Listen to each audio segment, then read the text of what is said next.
अपन पढ़ रहे थे, मैंने आपको पढ़ाया था एक तो राइट ना, that is effect of right ना on effect on real gas equation of pressure and temperature अपन पढ़ रहे थे।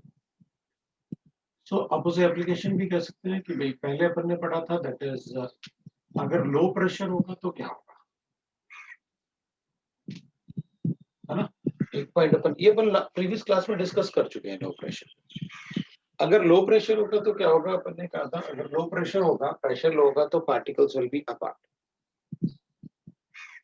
so there is no interaction among the particles, so A upon V square will be negligible, so there is no force of attraction or repulsion between the particles, वो अपन ने पढ़ा था। ठीक है, दूसरा, since B is negligible because B can only be calculated at a very high pressure or high pressure, सो अपन को मिला था एक, अपन ने ग्राफ बनाया था और graph we are getting like this, ऐसे अपन को एक ग्राफ मिला। ये आप इसे पी वी एम का ग्राफ भी बोल सकते हैं या फिर जेड का ग्राफ भी बोल सकते हैं और पी का ग्राफ बोल सकते हैं, और अपन ने यहाँ पर लिखा था z इक्वल टू 1, ये z इक्वल टू 1 था यहाँ पर। तो ये आइडियल गैस के लिए होगा because PV will be equal to R T, मैंने आपको बताया था, दिस इज इंटरसेप्ट, ये ऐसे बताया। So at low pressure B is negligible, है ना, अपने पास इक्वेशन था P plus A upon V square into V minus B is equal to RT, और ये molar volume 1 mole.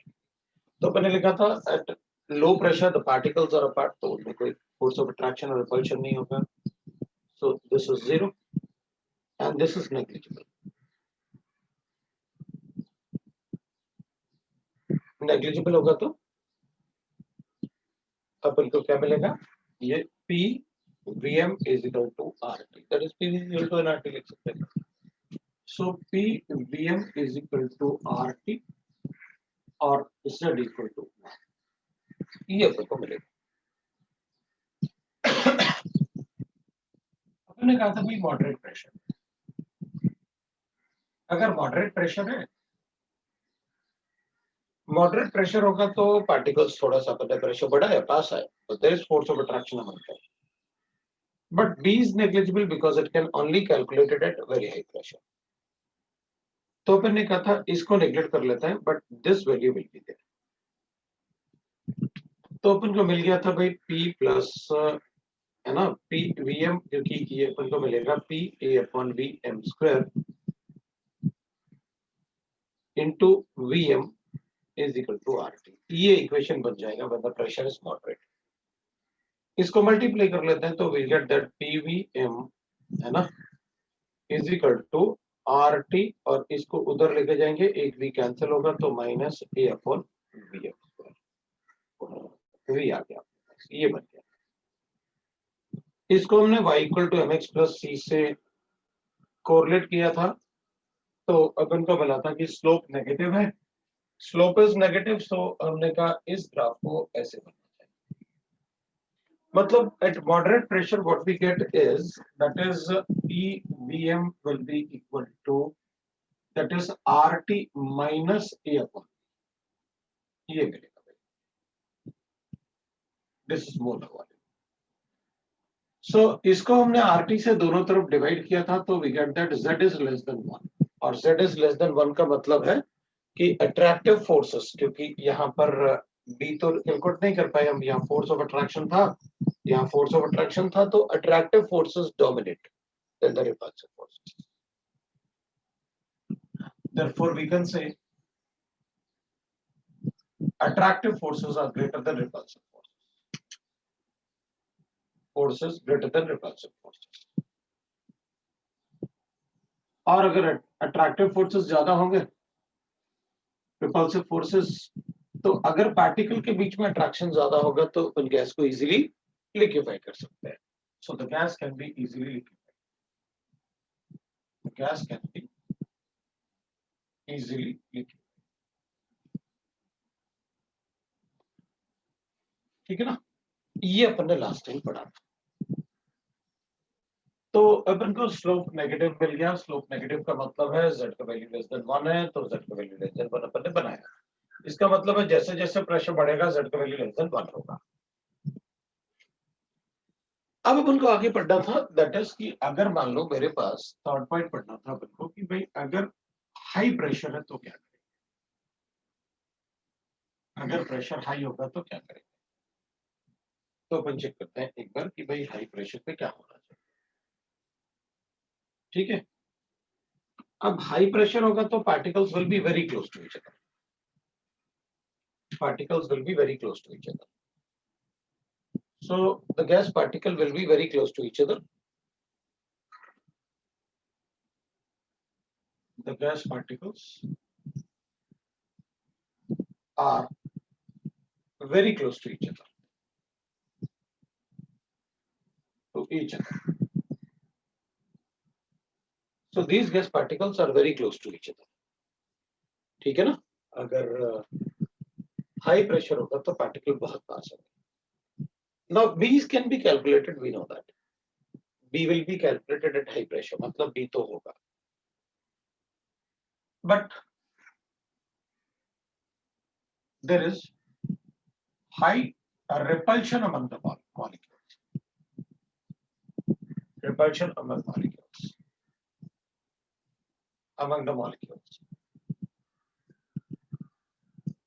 So A upon B square is negligible. वो negligible होगा क्योंकि ये तो अट्रैक्टिव फोर्सेस को रिप्रेजेंट करता है A upon B square। तो ये तो रिप्रेजेंट करता है किसको, अट्रैक्शन को, है ना। This is attractive forces and this is the size. तो साइज तो मैं कैलकुलेट कर सकता हूँ, लेकिन अट्रैक्टिव फोर्सेस क्या हो रहे हैं, बहुत नेग्लिजिबल हो।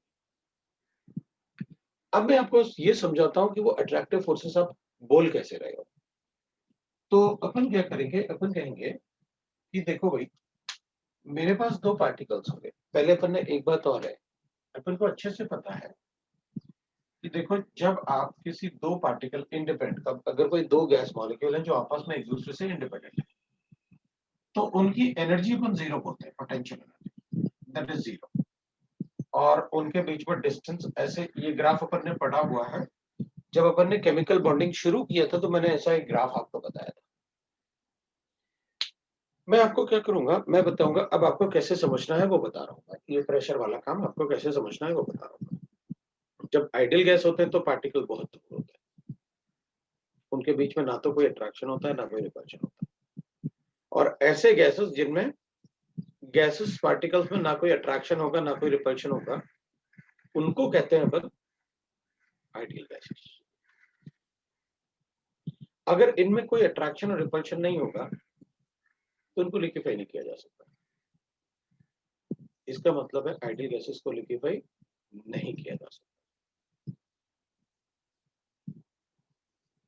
तो उनके पास एनर्जी तो होती है, हाँ, तो पार्टिकल मूव करते हैं तो उनकी एनर्जी सिर्फ काइनेटिक एनर्जी होती है।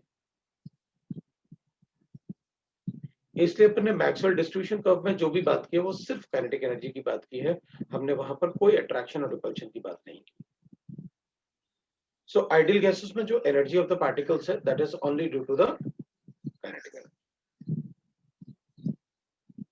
ठीक है, अब बात करते हैं इसकी। जब पार्टिकल बहुत तो आपको दो पार्ट समझ में आ गए। एक पार्ट, आइडियल गैस को लिक्विफाई नहीं किया जा सकता। दूसरी बात, आइडियल गैस में जो मतलब आइडियल गैस में जो पार्टिकल्स होंगे उनके बीच में कोई अट्रैक्शन रिपल्शन नहीं, दे आर फार अपार्ट।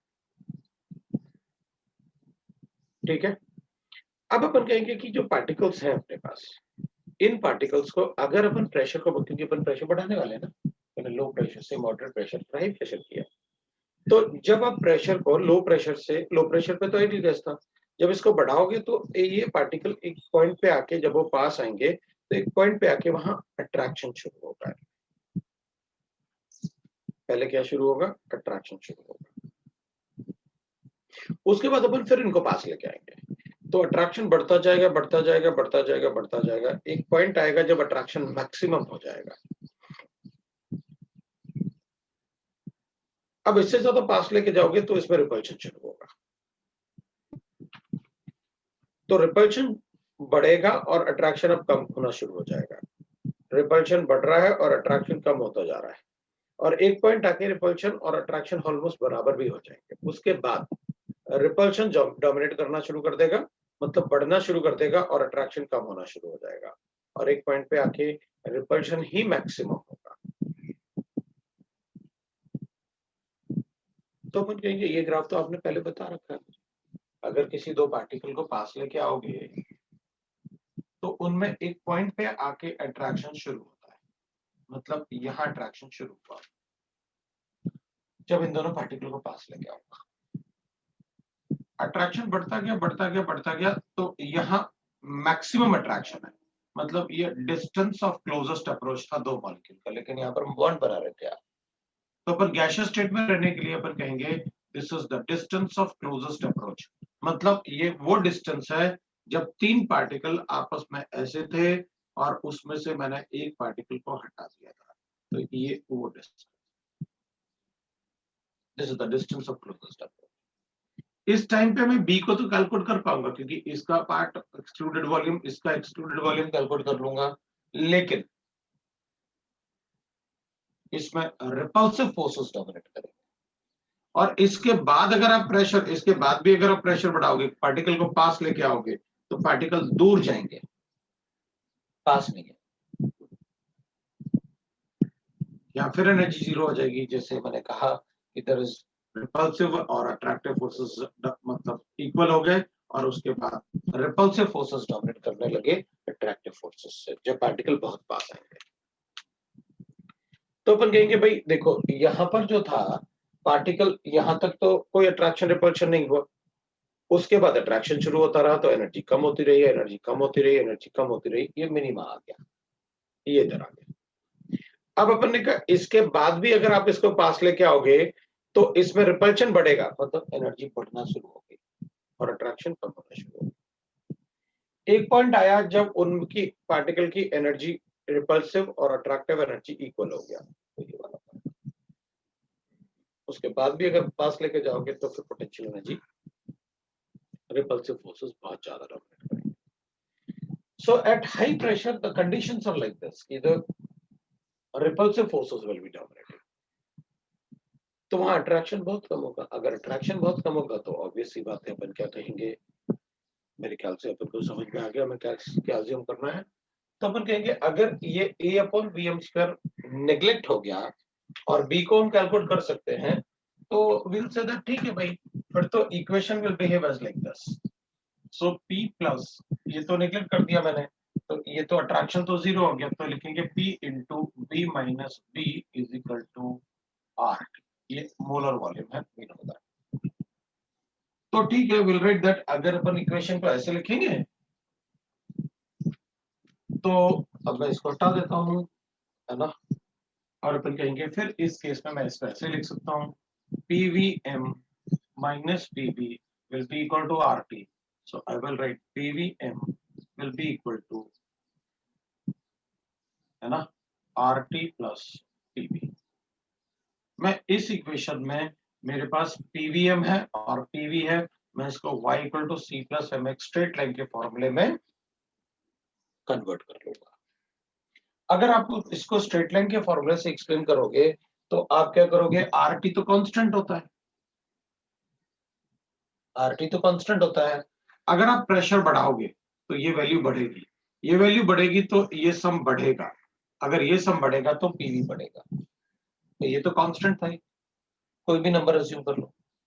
लेकिन अगर आप प्रेशर बढ़ाओगे और प्रेशर का वैल्यू अगर बहुत ज्यादा होगा तो ये वैल्यू ज्यादा होगा, अगर ये वैल्यू ज्यादा होगा तो ऑब्वियस सी बात है विल से दैट पीवी का वैल्यू ज्यादा होगा। और स्लोप पॉजिटिव आ रहा है, स्लोप पॉजिटिव आने का मतलब है कि पीवीएम, और अब अगर अपन पी में ग्राफ ड्रॉ करेंगे तो ऐसे ग्राफ आना चाहिए, दैट इज पॉजिटिव स्लोप। अपन उसको और देख लेते हैं ऐसे, dividing by RT on both side, dividing by, है ना, dividing by RT on both side, by RT on both side, तो अगर हम दोनों तरफ RT से डिवाइड करेंगे तो PVM upon RT will be equal to 1 plus PB upon RT। तो मैं लिख सकता हूं Z will be equal to that is 1 plus PB upon RT, that is value of Z because Z is PVM upon RT is equal to Z होता है। इसका मतलब ये हो गया कि at high pressure Z is always greater than 1. Z is always greater than 1. और अगर ऐसा हुआ तो विल से दैट कि फिर इस केस में Z को अगर 1 से ज्यादा होना चाहिए तो फिर ग्राफ को कहीं ना कहीं नीचे आने के बाद ऊपर जाना ही पड़ेगा, क्योंकि हाई प्रेशर पे Z का वैल्यू ग्रेटर देन 1 होना ही चाहिए। इधर Z लेस देन 1 है लेकिन इधर Z ग्रेटर देन 1 है बिकॉज यहां पर Z इक्वल टू 1 है।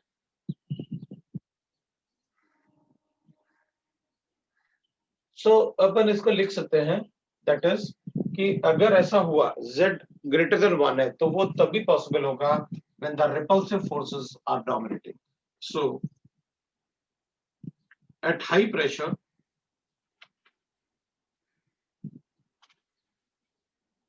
repulsive forces are greater than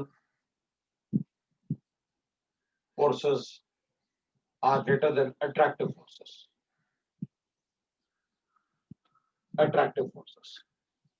So gas can't be liquefied easily.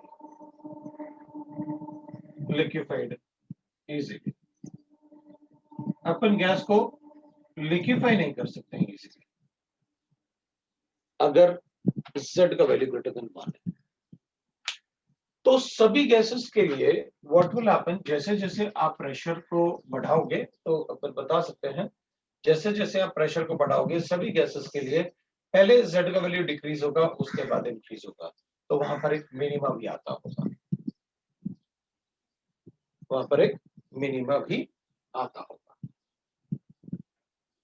Right, वहां पर एक मिनिमा भी आता होगा। तो ठीक है, विल से दैट सभी गैसेस के लिए ऐसे एक मतलब पहले Z का वैल्यू डिक्रीज होता है उसके बाद Z का वैल्यू इंक्रीज होता है, तो ऐसे डिफरेंट गैसेस के लिए ग्राफ बनेगा। लेकिन हमें एक बात पता कि Z का वैल्यू जितना ज्यादा कम होगा उतने ज्यादा गैसेस में अट्रैक्टिव फोर्सेस होंगे और गैस को इजीली लिक्विफाई कर सकते हैं। इसका मतलब है अगर गैस इधर Z का वैल्यू लेस देन 1 है तो gas can be easily liquefied. If value of Z is greater than 1 then the gas cannot be easily liquefied. Lower the value of Z, Z का वैल्यू अगर कम होगा इधर, ये value अगर कम होगा इसका मतलब है ये वैल्यू ज्यादा है क्योंकि ये तो कांस्टेंट था तो ये वैल्यू ज्यादा है, ए का वैल्यू ज्यादा है और अट्रैक्टिव फोर्सेस अगर ज्यादा होंगे तो gas can be easily liquefied. तो अपन क्या कहेंगे, अपन कहेंगे जितना ज्यादा ए का वैल्यू होगा उतना ज्यादा गैसेस में फोर्स ऑफ अट्रैक्शन होगा और उतना इजीली अपन गैस को लिक्विफाई कर सकते हैं। तो अब अपन कहेंगे जिस गैस के लिए Z का वैल्यू जितना ज्यादा कम होगा उतना ज्यादा इजीली वो गैस लिक्विफाई हो सकता है, या A का वैल्यू ज्यादा होगा इसका मतलब उन गैसेस के बीच में फोर्स ऑफ अट्रैक्शन ज्यादा है तो उनको हम लिक्विफाई कर सकते हैं। सो अगर मुझे यहाँ पर दो गैसेस गिवन है, सपोज मैं लिखता हूं कि मेरे पास एक CO2 गैस है और एक अमोनिया गैस है और मुझे इन दोनों में से ये ग्राफ किसी एक गैस को देना है, तो नीचे वाला ग्राफ मुझे किसको देना चाहिए, गैस 1 को या गैस 2 को? Gas 1 is CO2, gas 2 is ammonia. तो अगर मुझे नीचे वाला ग्राफ किसी गैस को देना है तो मैं किस गैस के लिए दूंगा, 1 गैस के लिए या 2 गैस के लिए? नीचे वाला ग्राफ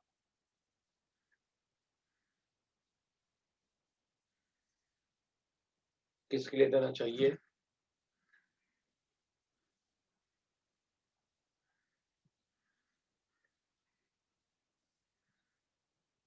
इन दोनों में ज्यादा फोर्स ऑफ अट्रैक्शन किसके पास होगा?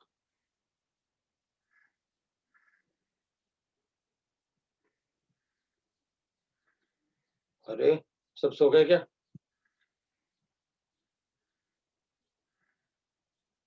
इन दोनों गैसेस में ज्यादा फोर्स ऑफ अट्रैक्शन किसके पास होगा? NH3 के पास।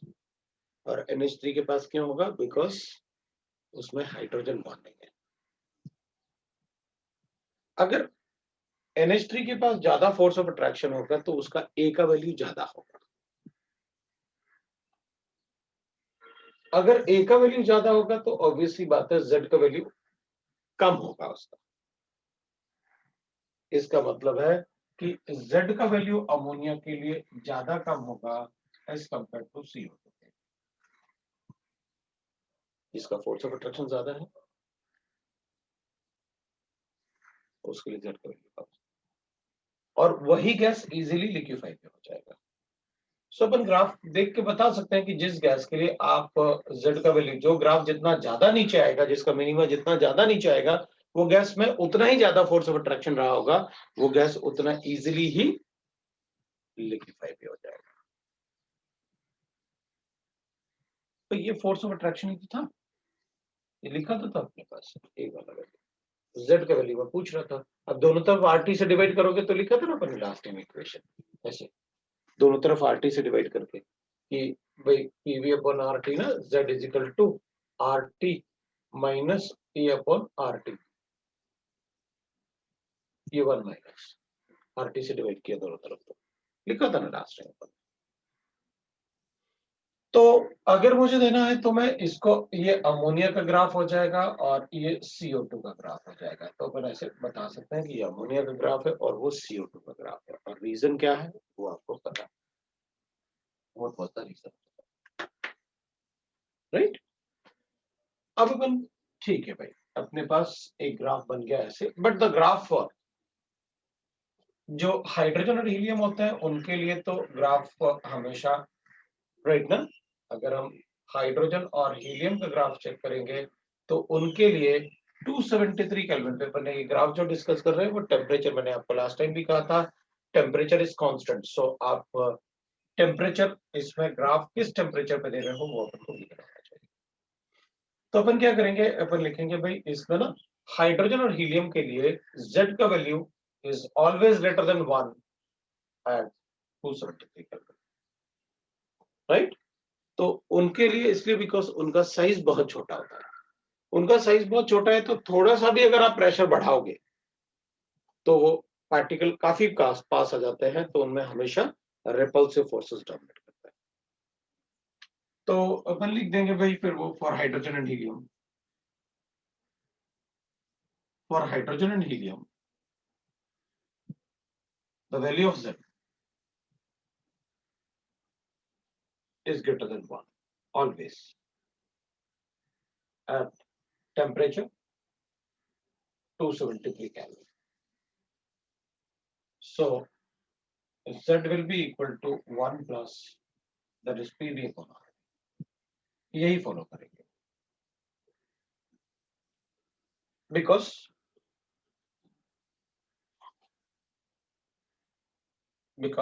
they have very small size, they have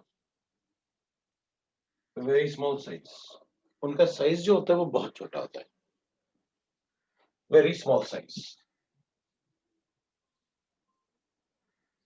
So even at very low pressure, even at low pressure,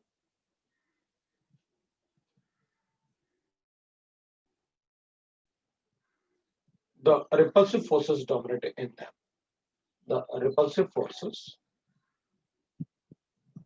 will dominate among them.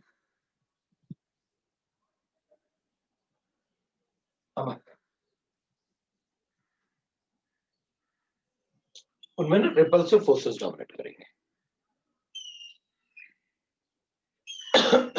ठीक है ना, the repulsive forces will dominate among them. इसलिए Z का value greater than 1 होगा eight 273 kelvin या उससे ज्यादा, है ना।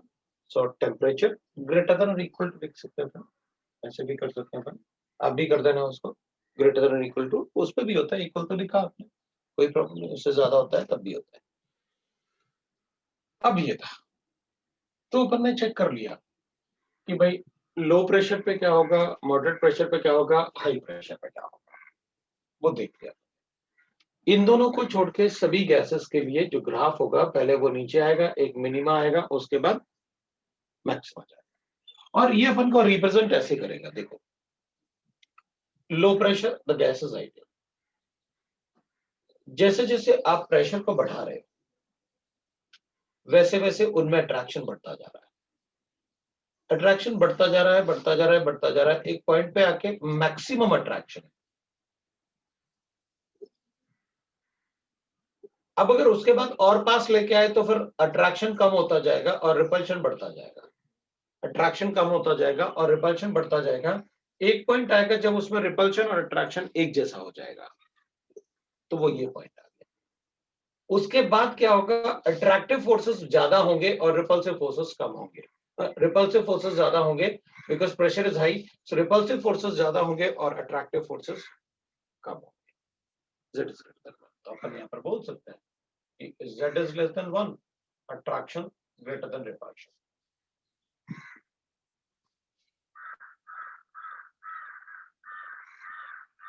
B is neglected. When Z is less, यहाँ पर greater than 1, we'll say that repulsion greater than attraction.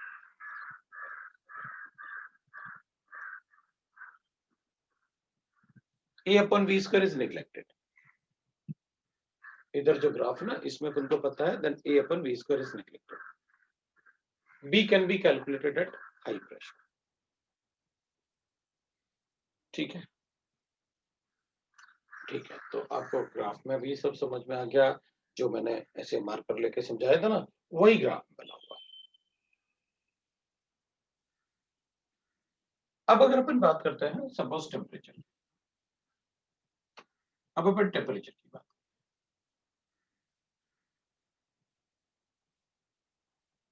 ठीक है, अगर हम टेम्परेचर की बात करेंगे तो we can write like this.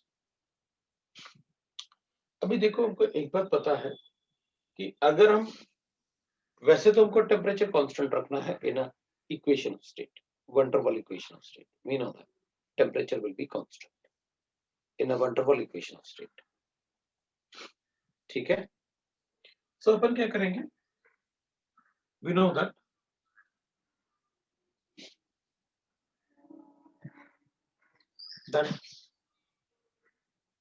A represents force of attraction. So भाई जो A होता है ना, वो force of attraction होता है. So if the temperature increases, अगर हम टेम्परेचर को बढ़ाते हैं, if the temperature increases, then the value of A decreases. Why it is so? अपन कहेंगे देखो भाई, अगर आप टेम्परेचर को बढ़ाओगे तो बॉन्ड ब्रेक हो जाएंगे। हम टेम्परेचर को बढ़ा के तो पार्टिकल्स के बीच का बॉन्ड ब्रेक कर सकते हैं। ये तो सिर्फ अट्रैक्टिव फोर्सेस की बात कर रहे हो आप फोर्स ऑफ अट्रैक्शन की बात कर रहे हो। टेम्परेचर बढ़ा के तो मैं बॉन्ड भी ब्रेक कर सकता हूं, ये तो अट्रैक्टिव फोर्सेस है।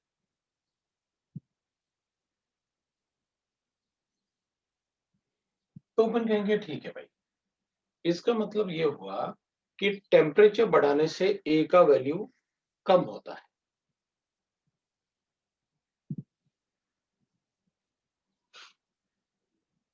If value of A decreases, then value of Z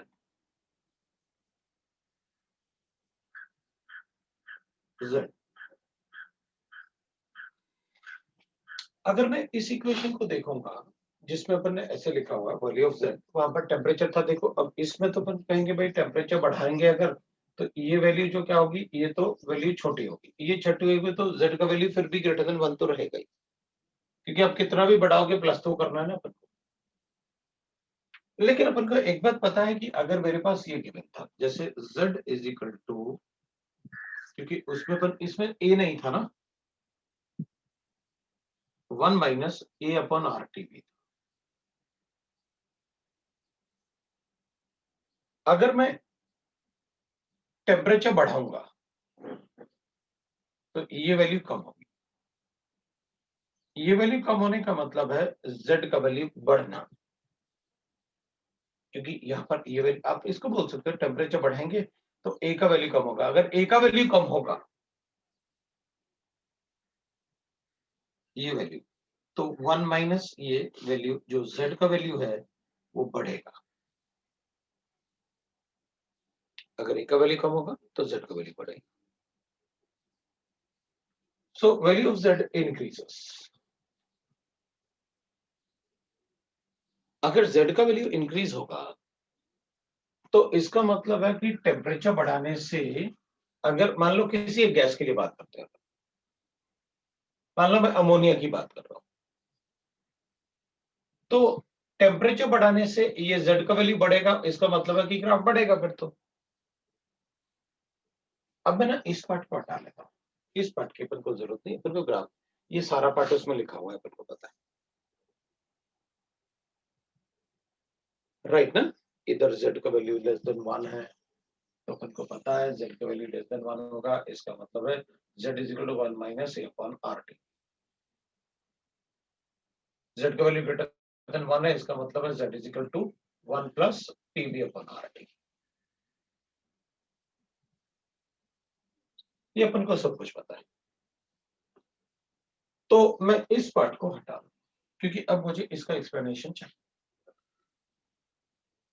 है ना। अब वो ग्राफ जब तक नहीं बनाऊंगा तब तक मतलब मजा नहीं आएगा पढ़ने में, तो अपन उसको हटाते हैं। तो अपन क्या कहेंगे कि भाई देखो, इफ a increases, है ना, तो if the value of a decreases, the value of z increases. तो a का वैल्यू अपन डिक्रीज क्यों करेंगे, हाँ मतलब अपन कहेंगे ये डिक्रीज होगा, ये डिक्रीज होगा तो ये वैल्यू बढ़ेगा ऑटोमेटिकली, अपन बता देंगे, क्योंकि टेम्परेचर बढ़ाने से a डिक्रीज होगा और a डिक्रीज होगा तो z बढ़ेगा,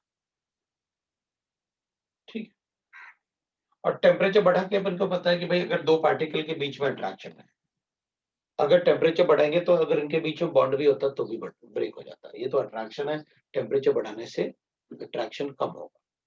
अगर टेम्परेचर बढ़ाने से अट्रैक्शन कम होगा तो अभी अभी अपन ने पढ़ा कि z का वैल्यू जितना ज्यादा कम होगा उतना ज्यादा अट्रैक्शन होगा। तो अगर ऑब्वियस सी बात है अट्रैक्शन कम होगा तो z का वैल्यू बढ़ना चाहिए, ठीक है ना। तो अपन इसको ऐसे पढ़ते हैं। अपन ने कहा अगर मैं अमोनिया की बात कर लेते हैं, अपन ने अमोनिया गैस लिख रखा है, अपन उसी की बात कर लेते हैं for ammonia gas.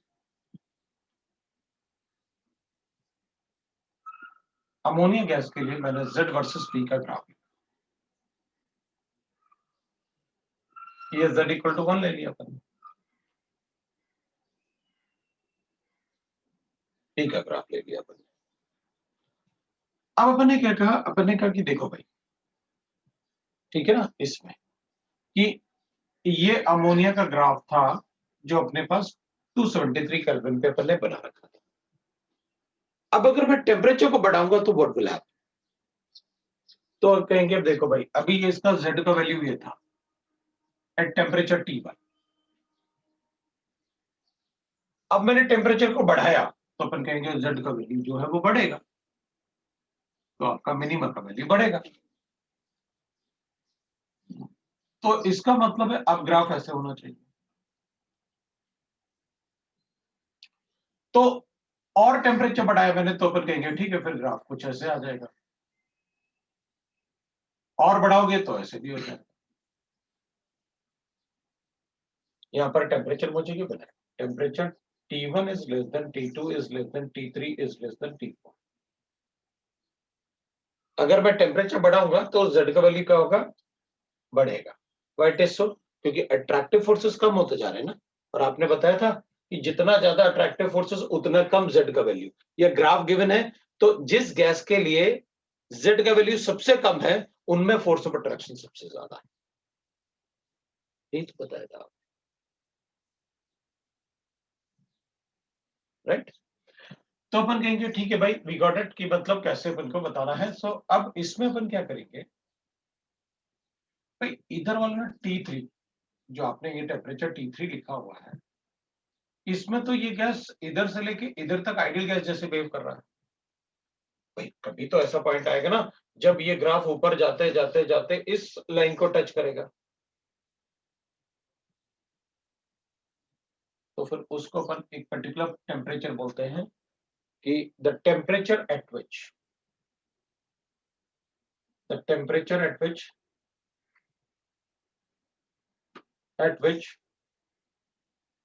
the gas behave as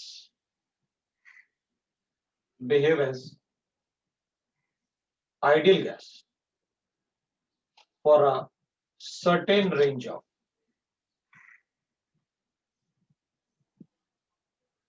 pressure। मतलब हमेशा नहीं, अपन एक रेंज ऑफ प्रेशर है, ये यहां से लेके इस रेंज में, प्रेशर के इस रेंज में वो कैसे बिहेव कर रहा है, आइडियल गैस जैसे बिहेव कर रहा है। तो the temperature at which the gas behaves as an ideal gas for a certain range of pressure is called, उस टेम्परेचर को अपन कहते हैं बॉयल्स टेम्परेचर।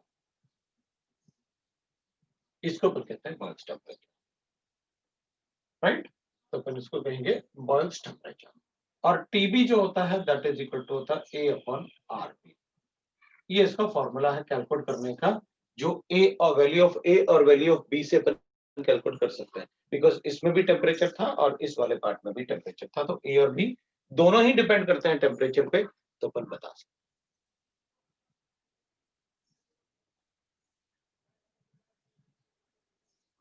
तो अगर अपन से कोई पूछेगा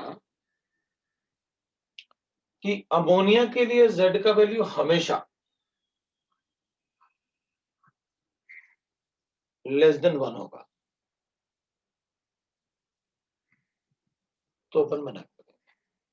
अपन कहेंगे आप ये मेंशन करो कि अमोनिया के लिए Z का वैल्यू लेस देन 1 होगा बिलो बॉयल्स टेम्परेचर। आप टेम्परेचर बोलो, क्योंकि टेम्परेचर चेंज होने से Z का वैल्यू चेंज हो रहा है। इसलिए तो मैं बार बार आपसे कह रहा था कि अपन ये किस पे पढ़ रहे हैं, 273 केल्विन पे हाइड्रोजन और हीलियम के लिए Z का वैल्यू ग्रेटर देन 1 होता है, बाकी सभी गैसेस के लिए जितने भी गैसेस है लेस देन 1 होगा। वंडरवॉल इक्वेशन में हम कभी टेम्परेचर चेंज नहीं करेंगे,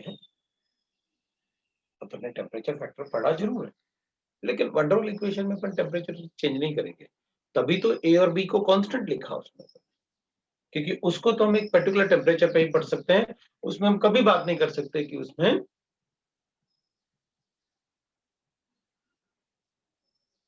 कोई चेंजेस होंगे, टेम्परेचर के चेंजेस। तभी तो ए और बी कांस्टेंट है वंडरवॉल इक्वेशन, राइट। तो हमें यह समझ में आ गया कि भाई ठीक है, वंडरवॉल इक्वेशन में हम टेम्परेचर चेंज की बात नहीं करेंगे, लेकिन अगर मुझे टेम्परेचर चेंज की बात सेपरेटली हुई तो मैं उसको बताऊंगा कि टेम्परेचर चेंज करने से ए का वैल्यू अफेक्ट होता है, और वो लिमिटेशन में भी लिखा मैंने कि value of A and B doesn't remain constant at all temperatures. So van der Waals equation is applicable only for certain range of temperature and pressure। तो इसका मतलब अपन ये नहीं बोल सकते कि value of hydrogen, value of Z for hydrogen and helium is always greater than 1। अपन कहेंगे temperature कम कर दो भाई, अगर आप टेम्परेचर बढ़ा के Z का वैल्यू बढ़ा सकते हो तो टेम्परेचर को कम करके Z का वैल्यू मैं कम भी कर सकता हूं। भाई आपने ये कहा है कि value of Z is always greater than 1 at 273 for hydrogen helium. But अगर मैं 273 से कम करूंगा तो ठीक है ना, जैसे ये ग्राफ है, अब T4 से T3 करो तो ऐसे हो जाएगा ग्राफ, T3 से T2 करो तो ग्राफ ऐसे आ जाएगा। तो ठीक है ना, हाइड्रोजन हीलियम का ग्राफ तो ऐसे ही दिख रहा है ना जैसे T4 बनाया आपने, तो ठीक है, मैं उसमें क्या कर देता हूँ, टेम्परेचर को कम कर देता हूँ। टेम्परेचर कम करूंगा फिर तो बनेगा ऐसा।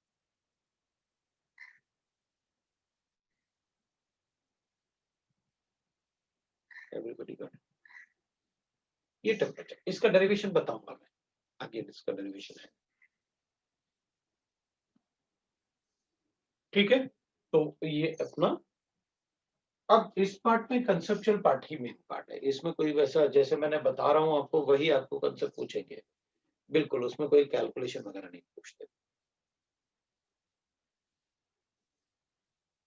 So this is about that, right? The application of van der Waal equation of state and the explanation for van der Waal equation of state related to the pressure and temperature. ये अपन ऐसे बता सकते,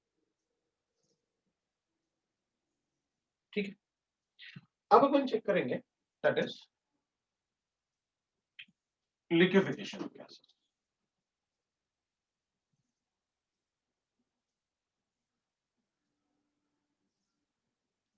अब अपन check करेंगे liquefaction of gases.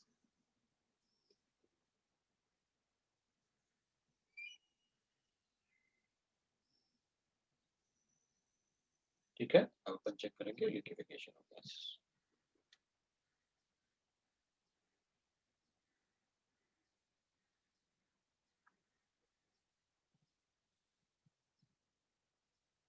ठीक है, अब अगर गैस को लिक्विफाई करना है अपन को, तो ये सोचते हैं कि भाई मुझे गैस को लिक्विफाई, आइडियल गैस को लिक्विफाई किया नहीं जा सकता,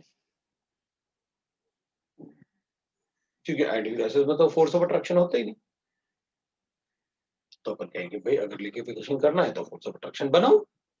कैसे बनाएंगे, टेम्परेचर कम करो। So the gases can be liquefied. The gases can be liquefied. Can be liquefied by decreasing the temperature. The temperature, so that उनकी kinetic energy कम हो जाएगी. So that kinetic energy decreases. By decreasing the temperature and increasing the pressure. Increasing the pressure. तो आप temperature को कम कर दो और pressure बढ़ाते जाओ। तो टेम्परेचर कम होगा तो पार्टिकल का मूवमेंट स्लो हो गया, और प्रेशर बढ़ाया तो हमने उनको पास में लेके आ गए लिक्विफाई करने के लिए। तो गैसेस को अगर लिक्विफाई करना है तो फिर से ये कंडीशन करना है। तो मेरे पास दो फैक्टर्स थे, एक तो मैंने टेम्परेचर फैक्टर कहा, दूसरा मैंने प्रेशर फैक्टर कहा। Temperature factor is very important, so will write that the temperature factor is more dominant than pressure, is more important, या dominant लिख सकते हैं, than pressure, because the temperature at which, because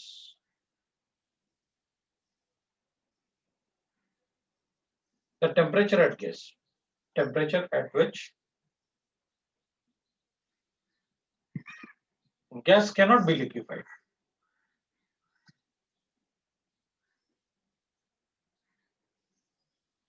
because the temperature at which gas cannot be liquefied, no matters how much pressure you are going to apply.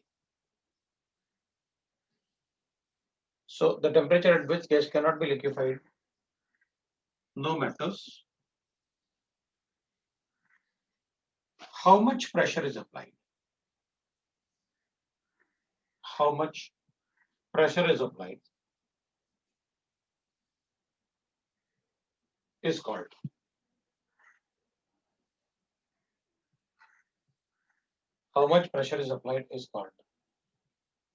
critical temperature. This is called the critical temperature. अपन उसे TC से denote करेंगे. The pressure occupied by the gas at this temperature of gas at this temperature is called critical pressure. उसके ऊपर critical pressure बोलेंगे, and the volume occupied is called critical volume. Volume occupied is called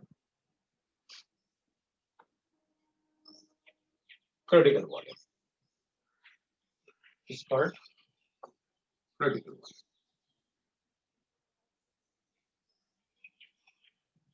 इसके ऊपर critical volume. तो ऐसा volume जिसके pressure को जिसको जो क्रिटिकल प्रेशर और क्रिटिकल टेम्परेचर को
So we consider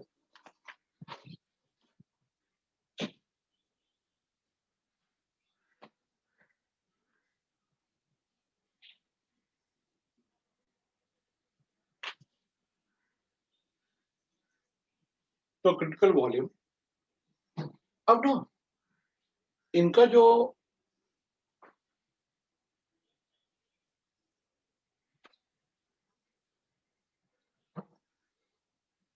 इनके कुछ एक्सप्रेशंस होंगे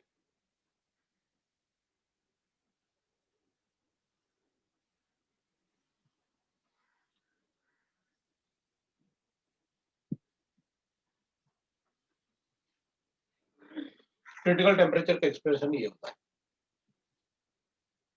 अच्छा देखो इसमें भी A अपॉन RB है इसमें भी A अपॉन RB है वो अपन बाद में कोरिलेट करेंगे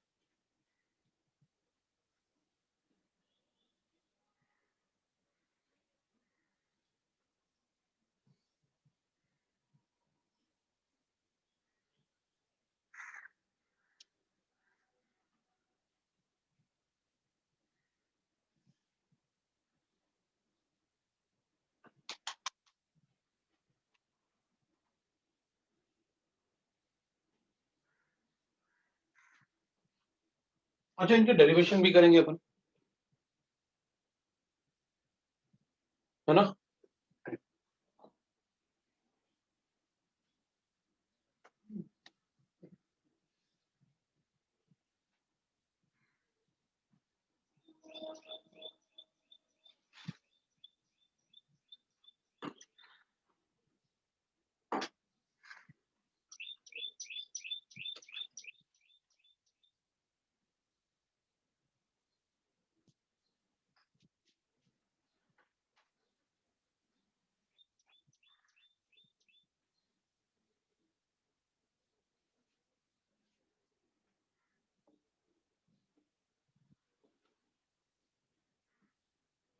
So we can write that. शुरू कर लेता हूँ मुझे ना शुरू से बुक लिखी चलो देखते हैं तो मैंने लिखा TC will be equal to 8A upon 27B square RB that is 27 RB अब ना टेम्परेचर में ये वाला पार्ट जरूर आएगा हमेशा आप टेम्परेचर कोई भी लिखो ना A upon RB वाला पार्ट जरूर आएगा TC will be very important part because अपन ने लिखा हुआ है भाई TC will be equal to this right और क्रिटिकल टेम्परेचर के बाद अपने पास क्रिटिकल प्रेशर मैंने PC लिखा हुआ था that is A upon 27B square that is PC. इसमें आर नहीं आएगा, इसमें ना तो आर आएगा और ना ही 8 आएगा,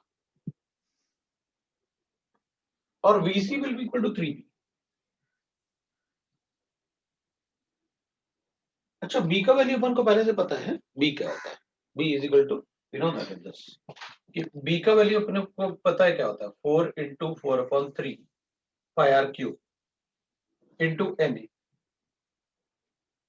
मतलब अगर अपन को कोई VC का वैल्यू दे दे तो अपन B कैलकुलेट कर सकते हैं, और B अगर कैलकुलेट कर लें तो मैं उस गैस का, उस पार्टिकल का रेडियस बता सकता हूं B से। B is equal to, we know that 4 × 4/3 πr³ into Na, वो एक्सक्लूडेड वॉल्यूम में पढ़ा था ना अपन ने, राइट? ठीक है, अब अपन एक लिक्विफिकेशन ऑफ गैस के लिए क्रिटिकल वॉल्यूम, मैं एक एग्जांपल ले लेता हूं। मान लो मेरे पास CO2 gas,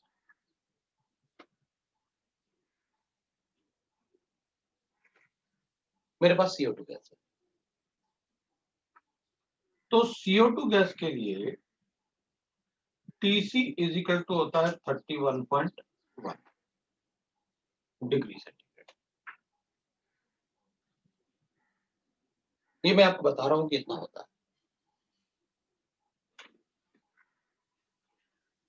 PC is equal to होता है, अब वो दिख नहीं रहा तो प्रॉपर लिखते हैं उसको,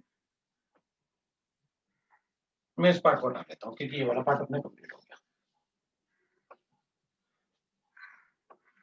अब इसको भी हटा सकते हैं, तो मैं एग्जाम्पल ऊपर लिख देता हूं, एक एग्जाम्पल लिख देता हूं। For CO2 gas TC will be equal to 31.1 degree centigrade. इसका मतलब है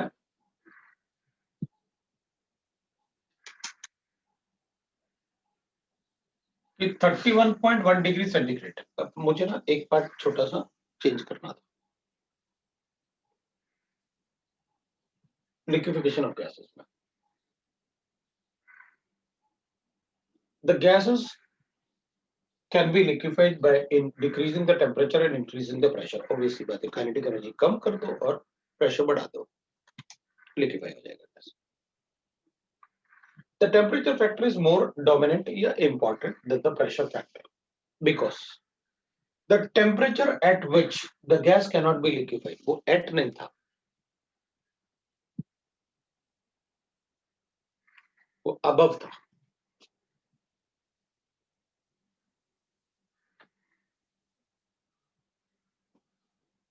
वो at नहीं था, वो above था। So the temperature, because the temperature above which the gas cannot be liquefied, अगर इसका क्रिटिकल टेम्परेचर 31.1 डिग्री सेंटीग्रेड है तो इस टेम्परेचर के अबव CO2 गैस लिक्विफाई नहीं किया जा सकता।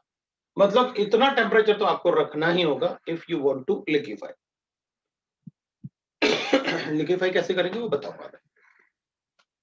टेम्परेचर, प्रेशर अपन ने लिखा भाई, ये हो जाएगा अपने लिए 74.5 एटमॉस्फेयर होता है।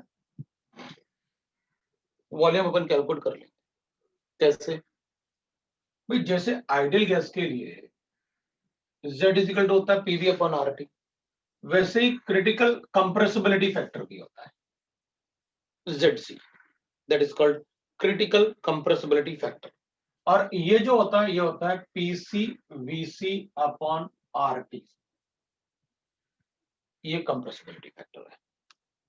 और इसमें अपन कहेंगे PC तो TC तो अपन को पता है क्या होता है, PC अपन को पता है क्या होता है, और VC अपन को पता है। अगर सब्स्टिट्यूट करेंगे ना इन सबको तो AB RT सब कैंसिल हो जाता है and we get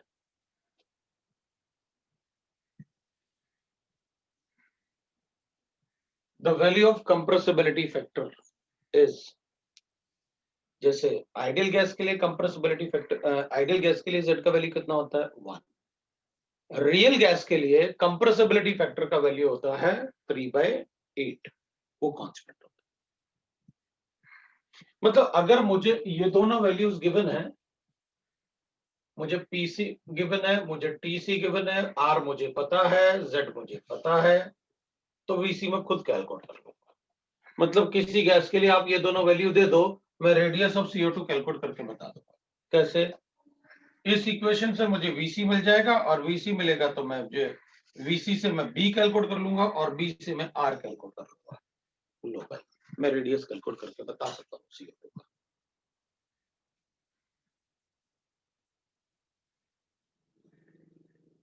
right, that is that.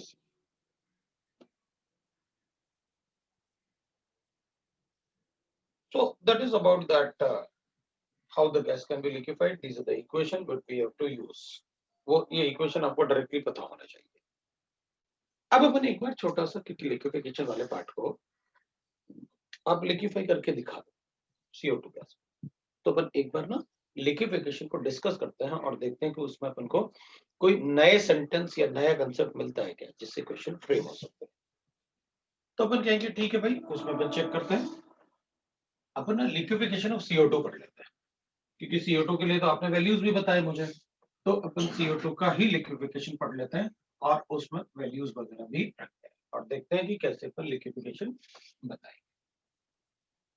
तो ठीक है भाई, पहले तो अपन एक ग्राफ बना लेते हैं जिसमें अपन ये बता सकें कि लिक्विफिकेशन होगा तो कैसे ग्राफिकली आएगा, ग्राफ आएगा कैसे। कैसे अपन को पता है कि टेम्परेचर आप डिक्रीज करोगे और प्रेशर आप बढ़ाओगे for the liquefaction of gas. ठीक है, तो मैं एक ग्राफ बना लेता हूँ।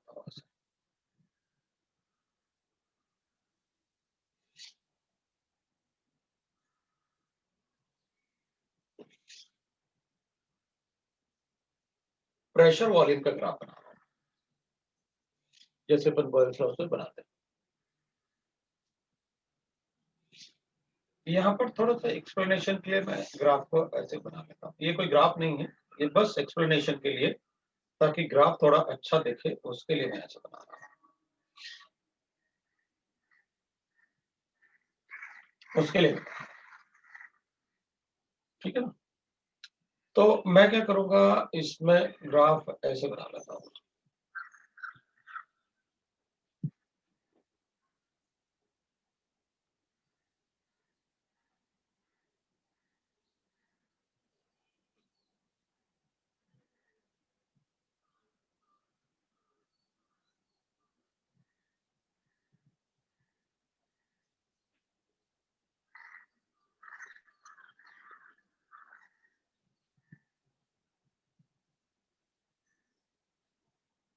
अब प्रेशर वॉल्यूम के ग्राफ बनाएंगे तो बना सकते, इस ग्राफ को अपन बना सकते हैं। ये टेम्परेचर वो था जो 31.1 degree centigrade, temperature is 31.1 degree centigrade, ऐसे पता ले रखा है टेम्परेचर। ठीक है, इसको अपन 21.1 डिग्री ले लेते हैं और इसको 11.1 डिग्री कर लेते हैं और इसको अपन अबव 31.1 कुछ भी टेम्परेचर हो सकता है, let us write it as a 40 degree, कोई भी टेम्परेचर। ग्राफ में बताऊंगा आपको, पढ़ाऊंगा, अभी पहले अपन ग्राफ बना लेते हैं। ये प्रेशर अपन ने बना, वॉल्यूम हो गया। अब इस ग्राफ को अपन पढ़ेंगे। इधर पॉइंट ए लिख लेते हैं, इधर पॉइंट बी लिखते हैं और इधर पॉइंट सी लिखते हैं और इधर पॉइंट डी लिखते हैं। इधर पॉइंट पी लिखते हैं, इधर पॉइंट क्यू लिखते हैं और इधर आर और इधर एस लिखते हैं। इस पॉइंट को अपन एम बना देते हैं, this is the point, this is the point M. और ई अपन ने उसको थोड़ा लेबल कर लिया।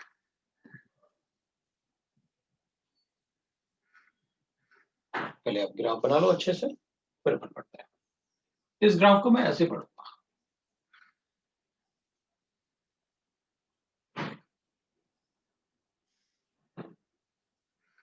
इस ग्राफ को मैं ऐसे।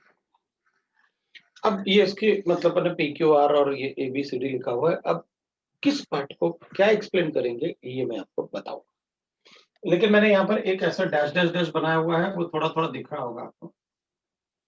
मैंने ऐसे एक डैश डैश डैश टाइप का बनाया हुआ है, ताकि अपन ग्राफ को अच्छा बना सके, दैट्स इट, ताकि अपन ग्राफ को अच्छे से देख सके। ठीक, अब अपन लिक्विफिकेशन की बात करते हैं। तो पहले अपन पॉइंट 1 की बात करते हैं।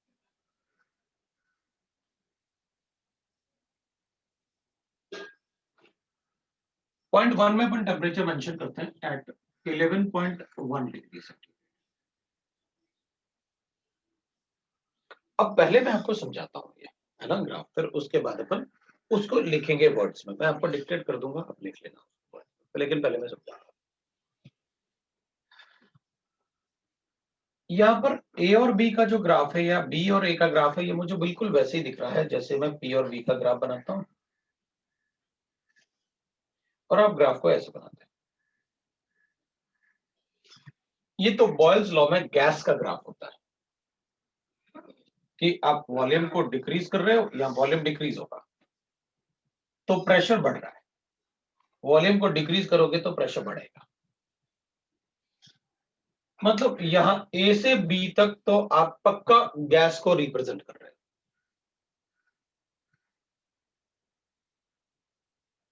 मैं इसको ऐसे भी बोल सकता हूं, मेरे पास एक वेसल है, उसके अंदर गैस है, और मैंने इसमें वॉल्यूम इसका ये ले रखा है, और ये गैस था, और ये मूवेबल पिस्टन है।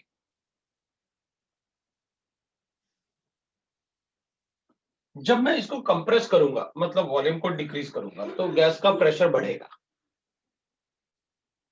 तो गैस का प्रेशर बढ़ता रहेगा, और जैसे पॉइंट ए से बी तक वो गैसियस स्टेट में रहेगा।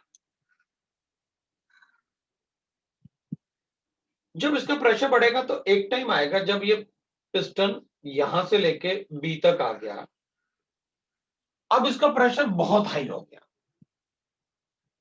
अब इसके बाद भी अगर आप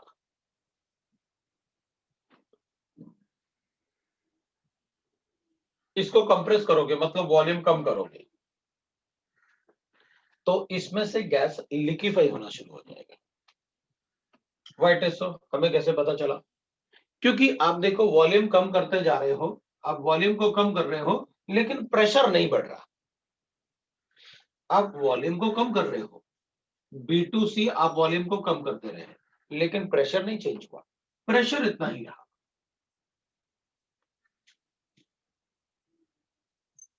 तो ऐसा तो तभी पॉसिबल होता है जैसे आपने डाल्टन्स लॉ में एक्सप्लेन किया था कि अगर कोई लिक्विड वेपर इक्विलिब्रियम है, अगर कोई लिक्विड वेपर इक्विलिब्रियम है, तो इसका कंप्रेशन और एक्सपेंशन से प्रेशर चेंज नहीं होता अगर टेम्परेचर कांस्टेंट है। तो कांस्टेंट टेम्परेचर रख रहे हैं 11.1 डिग्री सेंटीग्रेड। तो इसका मतलब ये हो गया कि बी पॉइंट पे आके वो गैस क्या होना शुरू हो जाएगा, बी के बाद लिक्विफाई होना शुरू हो जाएगा। इसका मतलब है इसमें कुछ लिक्विड और वेपर का इक्विलिब्रियम बन गया। तो आप वॉल्यूम कम करते गए, वो गैस लिक्विफाई होता गया, आप और वॉल्यूम करते गए कम, गैस लिक्विफाई होता गया। सी पे आके सारा का सारा सी पे आके सारा का सारा क्या हो गया, गैस लिक्विड में कन्वर्ट हो गया, मतलब अब इक्विलिब्रियम भी नहीं।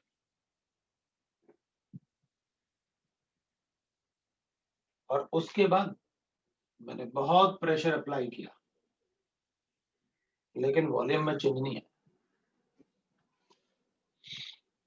इसका मतलब है कि वो लिक्विड रहा होगा, क्योंकि लिक्विड में बहुत प्रेशर अप्लाई करो तब भी उसके वॉल्यूम में चेंज नहीं आएगा, गैसेस में चेंज आता है, तो वहां लिक्विफिकेशन नहीं होगा।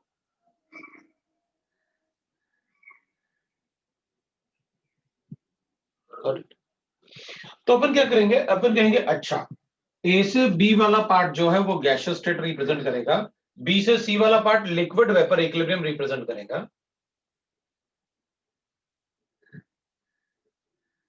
और सी से डी वाला पार्ट लिक्विड स्टेट को रिप्रेजेंट करेगा। बिल्कुल।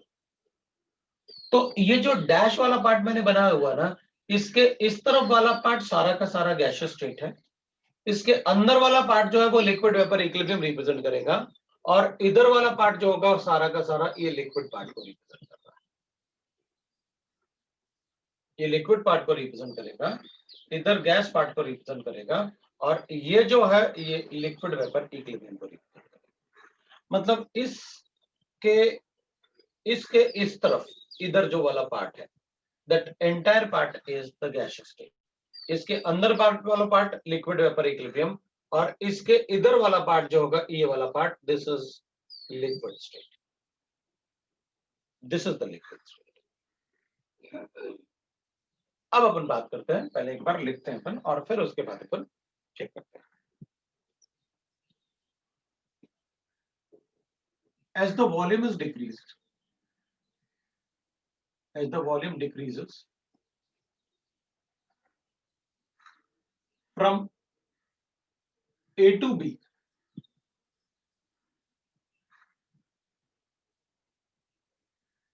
the pressure increases. So it represents gaseous state. Represent gaseous state.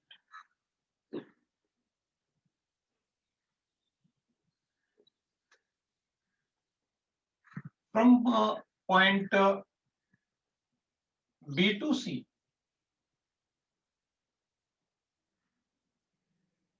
the decrease in volume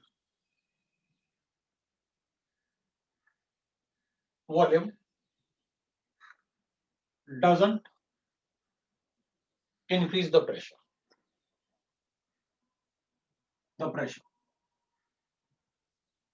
So we can say the liquefaction of gas starts. Say liquefaction of gas starts at B. Starts after point B. तो point B के बाद उसका liquefaction शुरू हो जाएगा।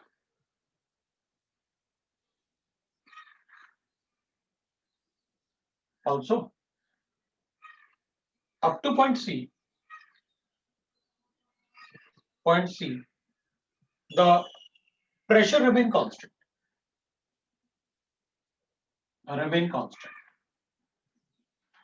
So it represents liquid vapor equilibrium. Represent liquid vapor equilibrium.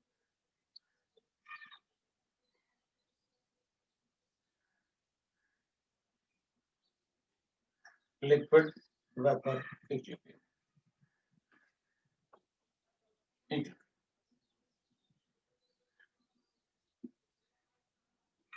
After point C, even on increasing very high pressure, there is negligible change in volume. After point C,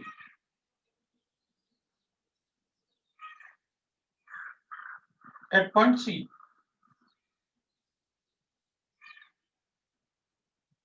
the gas is completely converted to liquid.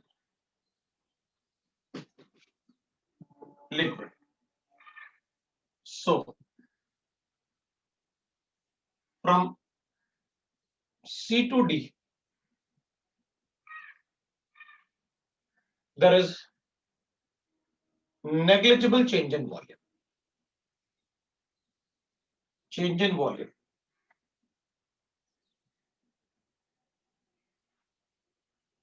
Even at very high pressure.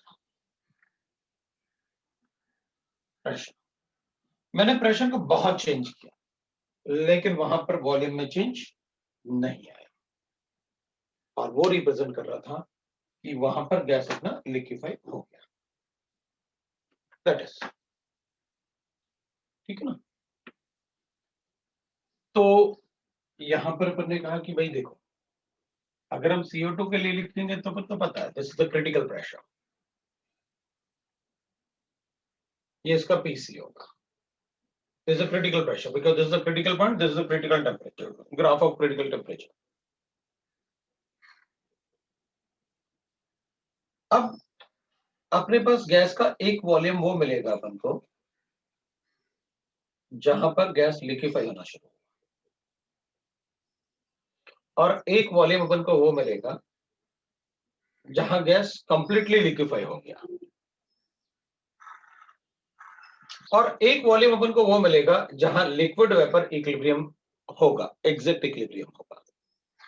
मतलब when the rate of conversion of liquid into vapors and vapors into liquid is equal, तो अपन को कम से कम 3 volume के values मिलेंगे, क्योंकि ये graph ऐसे नहीं होता कि बिल्कुल ऐसे, भाई जब आप कंप्रेस करोगे ना तो ये ग्राफ मतलब ऐसे जाके एकदम स्ट्रेट लाइन कभी नहीं होता, ऐसे थोड़ी होता है कि एक कंप्लीट प्रेशर पे आए और वो फट से लिक्विफाई हो गया। भाई प्रेशर पे ना बी के बाद क्या होगा, गैस रेजिस्ट करेगा, रिपल्सिव फोर्सेस डोमिनेट करेंगे, वो रेजिस्ट करेगा लिक्विड में कन्वर्ट होने के पहले।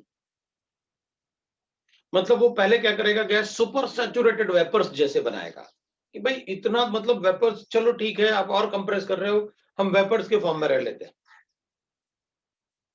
और प्रेशर कम अपन को अप्लाई करने से फिर वो लिक्विफाई होगा। मतलब जो ग्राफ बनेगा वो ऐसे स्ट्रेट लाइन की जगह कुछ ऐसे रहा होगा, इस टाइप से ग्राफ होगा कि भाई पहले ये गैस ऐसे ऐसे गया, वो सुपर सैचुरेटेड वेपर्स टाइप का रहा, लेकिन फिर भी अगर आपने प्रेशर अप्लाई किया तो वो लिक्विफाई हो गया, और फिर उसके बाद लिक्विफाई होने के लिए वो सारा का सारा ऐसे, अब वो कहीं भी हो सकता है, ऐसे भी हो सकता है, ऐसे भी हो सकता है, ऐसे भी हो सकता है, वो कुछ भी हो सकता है depending on the nature of the gas. तो एक अपने पास ये वाला वॉल्यूम भी आएगा V2, मतलब for each value of pressure there will be 3 values of volumes,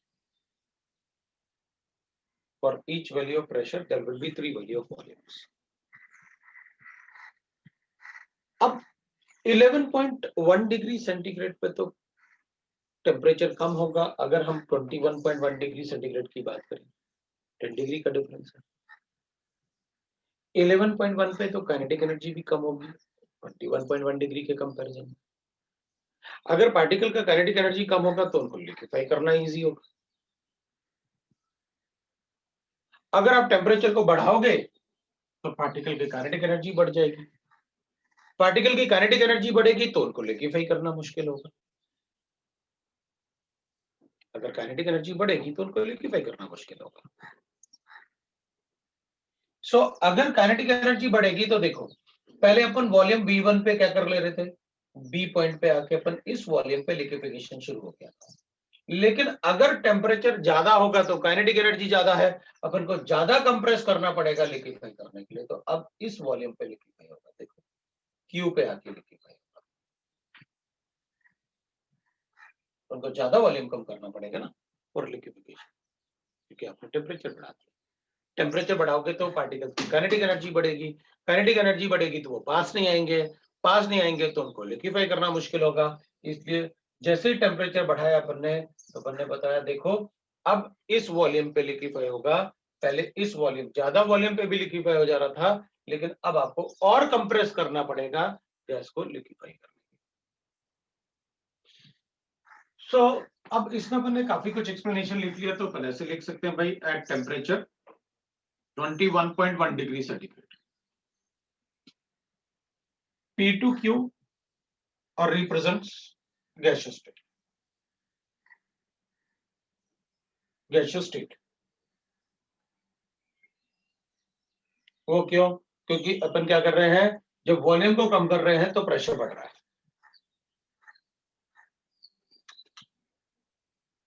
inversely.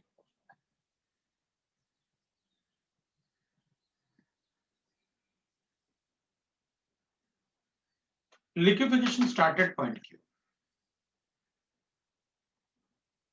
started Q, so Q2R represents liquefaction, liquefaction, and the liquid vapor equilibrium।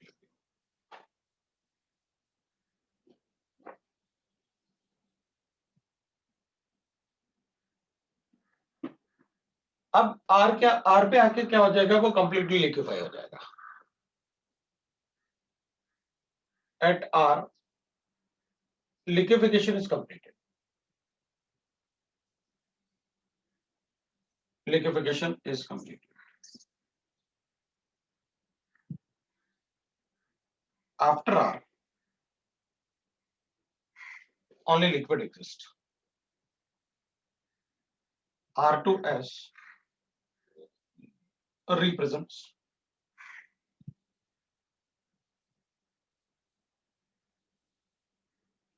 liquid state. ये हो गया भैया, that is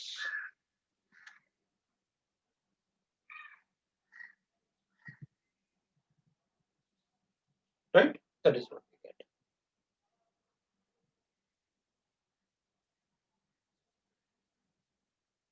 अब जैसे एक्सप्लेनेशन इधर था, for each value of pressure there will be 3 values of volumes. ये P2 pressure ले लेते हैं.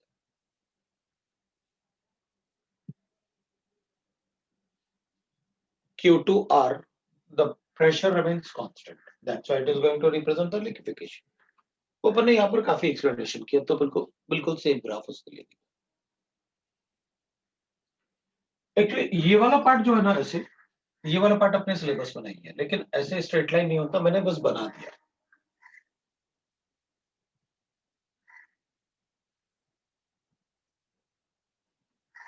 क्योंकि दैट बिटवीन बी एंड सी ना, एक ही पॉइंट ऐसा होगा जो रियल पॉइंट होगा, बाकी सब इमेजिनरी है. पर कुछ भी बना सकते हैं ना. एक पॉइंट ऐसा हो जाएगा, बाकी इधर वाले वॉल्यूम भी तो होंगे, वो सब इमेजिनरी पॉइंट होगा. और रियल पॉइंट एक ही होगा जब वो ऐसे रिप्रेजेंट कर रहा होगा. तो इस पॉइंट पे अपन ने V2 ले लिया. बाकी इमेजिनरी वैल्यू तो कितने भी हो सकता है, रियल वैल्यू एक ही होगा. तो वॉल्यूम के अपन 3 ही वैल्यूज बता पाएंगे किसी भी लिक्विफिकेशन में, V1, V2, V3. यही अपने पास रियल वैल्यूज हैं. बाकी इमेजिनरी वैल्यूज तो कितने भी हो सकते हैं, but the real values will be only those three: V1, V2, V3 for all liquefaction of gas. Upon 31.1 degree centigrade की बात करते हैं. ये critical temperature at TC is equal to 31.1 degree centigrade.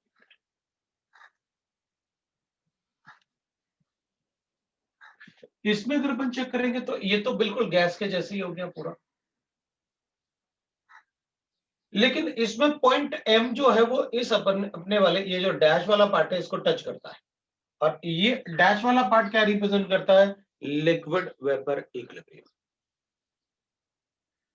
इसका मतलब ये हुआ कि भाई क्रिटिकल टेम्परेचर पे लिक्विड वेपर इक्विलिब्रियम तो बन ही जाएगा ना. इस पॉइंट पे, इस पॉइंट पे, पॉइंट एम पे तो मैं लिक्विड वेपर इक्विलिब्रियम बना दूंगा ना. तो अगर इस पॉइंट एम पे लिक्विड वेपर इक्विलिब्रियम एग्जिस्ट करेगा, मतलब उस पॉइंट पे मैं गैस को लिक्विफाई कर सकता हूं. इसलिए अपन ने वो एट को अबव किया था कि भाई ये पॉइंट हमारे ये डैश वाले पार्ट को टच करता है. इसका मतलब, और डैश वाले पार्ट का मतलब है कि वहां इक्विलिब्रियम होगा. तो इसका मतलब है पॉइंट एम पे तो इक्विलिब्रियम बता सकता हूं. नो मैटर वो एक पॉइंट है, तो वहां पर लिक्विड और वेपर जो है वो एक जैसे ही होंगे. मतलब मैं डिफरेंशिएट नहीं कर सकता कि कौन सा लिक्विड है कौन सा वेपर है, क्योंकि अपन एक पर्टिकुलर पॉइंट की बात कर रहे हैं. मतलब वहां पर गैस और लिक्विड की प्रॉपर्टी एक जैसी होगी. दोनों का सरफेस टेंशन, दोनों की डेंसिटी, दोनों का मतलब we can say that all properties are different, all properties will be same. हम उधर लिक्विड और वेपर में डिफरेंशिएट नहीं कर पाएंगे. यह कर सकते हैं, उधर की तरफ लिक्विड ज्यादा है, इधर की तरफ वेपर ज्यादा है. V2 से इस तरफ वेपर ज्यादा है, V2 से उस तरफ लिक्विड ज्यादा है. वो तो एक पॉइंट है. लेकिन अगर लिक्विड वेपर इक्विलिब्रियम एग्जिस्ट करेगा तो गैस लिक्विफाई होगा. तो क्रिटिकल टेम्परेचर पे एक पॉइंट पे लिक्विड वेपर इक्विलिब्रियम था, इसलिए हमने गैस के लिक्विफिकेशन की बात की. उसके बाद कोई लिक्विड वेपर इक्विलिब्रियम एग्जिस्ट नहीं करता. इसका मतलब लिक्विफिकेशन की बात ही नहीं होगी. आप कितना भी कंप्रेस करो गैस को, जब वहां पर लिक्विड वेपर इक्विलिब्रियम आएगा ही नहीं, तो फिर गैस लिक्विफाई नहीं होगा. मतलब no gas can be liquefied above its critical temperature. So we'll say that at this point there exists liquid vapor equilibrium.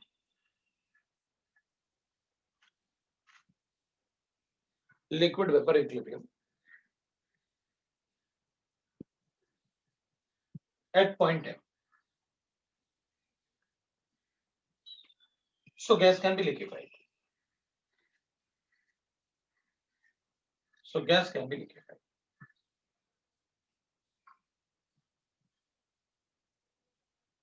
तो मैं गैस को लिक्विफाई कर सकता हूँ, but we can not differentiate,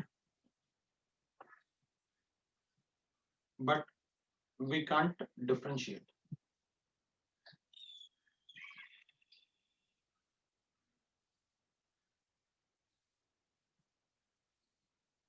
among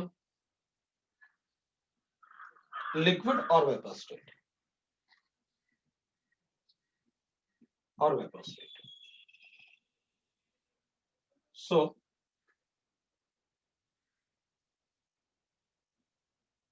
the physical properties,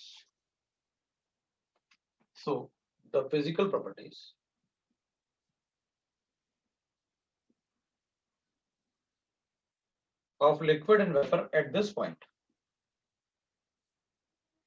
vapor at this point is same. At this point is same.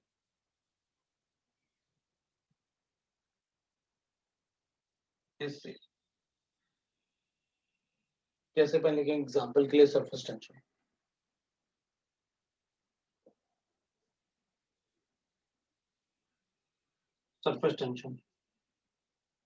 Density, इसे तो लिख लेते हैं लाइक दैट। जो उनकी फिजिकल प्रॉपर्टीज होगी, refractive index, surface tension, density, ये सब सेम होंगे। सो यहां पर अपन कहेंगे जो ये पॉइंट होगा,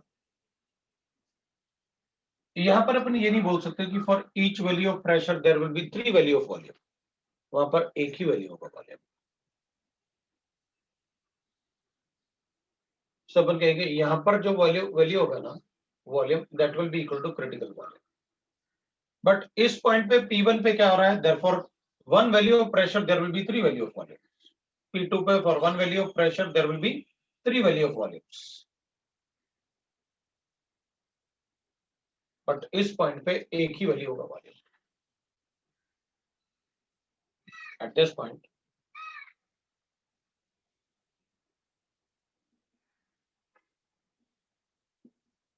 there is only one value of volume at given pressure। एक ही वैल्यू होगी वॉल्यूम की, गिवन प्रेशर पीसी। ये explanation. above this point the gas cannot be liquefied। तो ठीक है ना, आपने यहां पर क्या किया, above this point इस ग्राफ को बिल्कुल वैसे ही बताया जैसे बॉयल्स लॉ के बताया।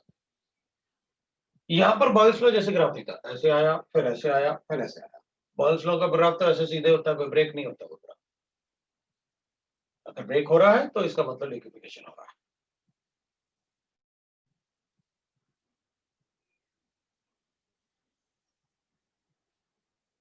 मैं इस पॉइंट पर हटा दूं, पर इसको एक्सप्लेन भी कर चुके हैं।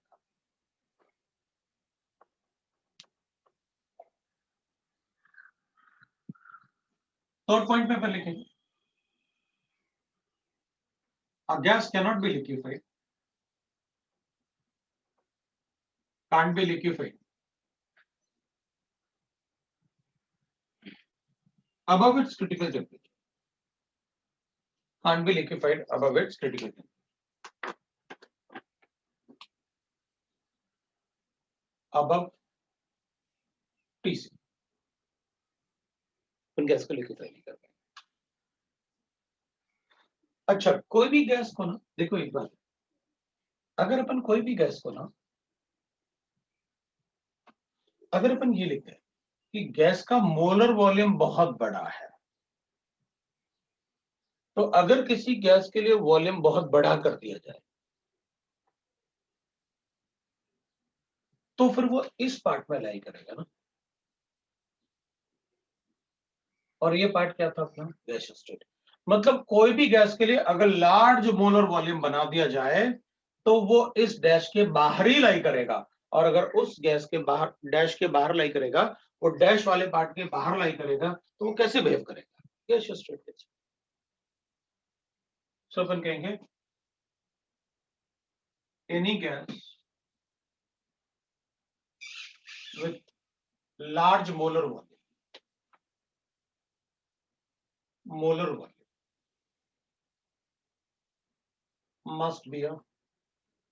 must behave as ideal। अब ये पॉइंट मैं आपको बता रहा हूं कि ऐसे लिखा होगा ना, तो अपन को क्या बताना है, और समझा रहा हूं कि अपन को किस कंडीशन में क्या समझना है, वो मैं आपको बता रहा हूं कि किस टाइप से वो अपन से क्वेश्चन पूछेंगे, किस टाइप से हमें आपको आंसर को देना है।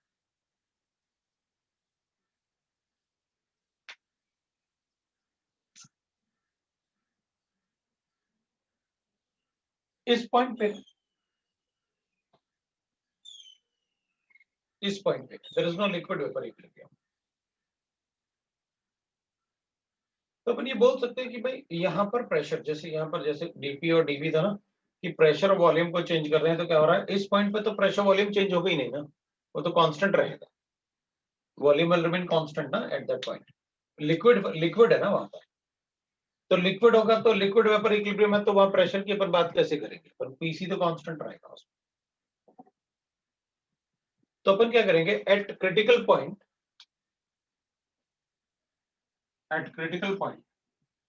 वहां पर लिक्विड है ना, तो एट क्रिटिकल पॉइंट अगर अपन डीपी अपॉन डीवी लिखें, that will be equal to zero. अपन को उसे जीरो बताना चाहिए। क्यों? क्योंकि इक्विलिब्रियम होगा तो लिक्विड वेपर इक्विलिब्रियम होगा, तो प्रेशर में चेंज कहां आएगा, प्रेशर तो कांस्टेंट रहेगा,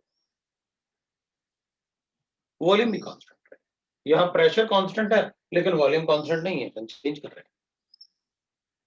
तो इस पॉइंट पे डीपी और डीवी, उस पर्टिकुलर पॉइंट पे प्रेशर वॉल्यूम जो होगा वो चेंज नहीं करेंगे, वो जीरो, क्योंकि उधर जाओगे आपने वॉल्यूम बढ़ाया गैस हो गया, इधर लेके आए लिक्विड हो गया, उस पॉइंट पे लिक्विड वेपर इक्विलिब्रियम होगा, तो अपन लिक्विफाई कर सकते।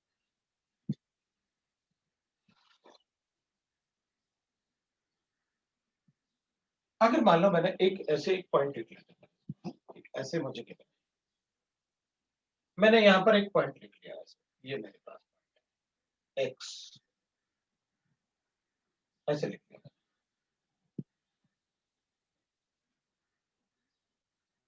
Eight point x. अब मैंने आपसे पूछा इस गैस को क्या हम लिक्विफाई कर सकते हैं, तो अपन कहेंगे एक बात है भाई, गैस बिल्कुल लिक्विफाई होगा। क्यों? It is below critical temperature. ये क्रिटिकल टेम्परेचर से नीचे है तो लिक्विफाई होगा, लेकिन अगर ये इसके ऊपर होता तो गैस को लिक्विफाई नहीं कर पाते।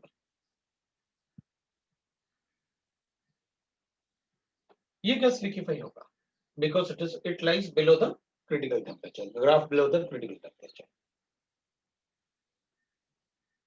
The gas can be liquefied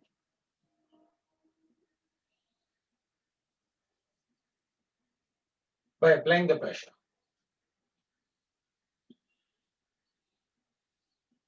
As the point lies below critical temperature. अगर कोई पॉइंट क्रिटिकल टेम्परेचर के अबव है, मान लो मैं यहां पर लिखूं और मैं बताऊं ये y है, तो आप कहोगे पॉइंट y पे अगर गैस है तो वो लिक्विफाई किसी भी कंडीशन में नहीं हो सकता, because that point lies above the critical point, और क्रिटिकल पॉइंट के above no matters how much pressure is applied, gas can not be liquefied. Point y lies above Tc, so this gas can't be liquefied. उस gas को अपन liquefy नहीं कर सकते, no matters how much pressure you are going to apply. आपको temperature TC से कम करना ही पड़ेगा, तभी लिक्विफाई हो पाएगा, नहीं तो नहीं होगा। no matters how much pressure you're going to apply there. No matters how much pressure is applied. ये इसमें और कोई क्वेश्चन अपन से नहीं पूछ सकते, ये है भाई question.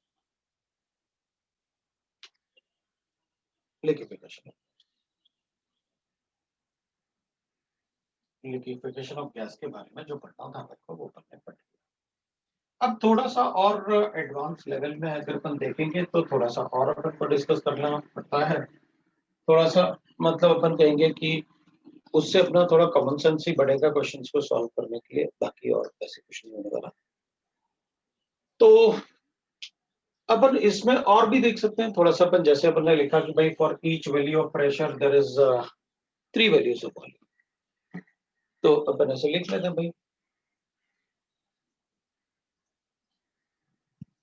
For liquefaction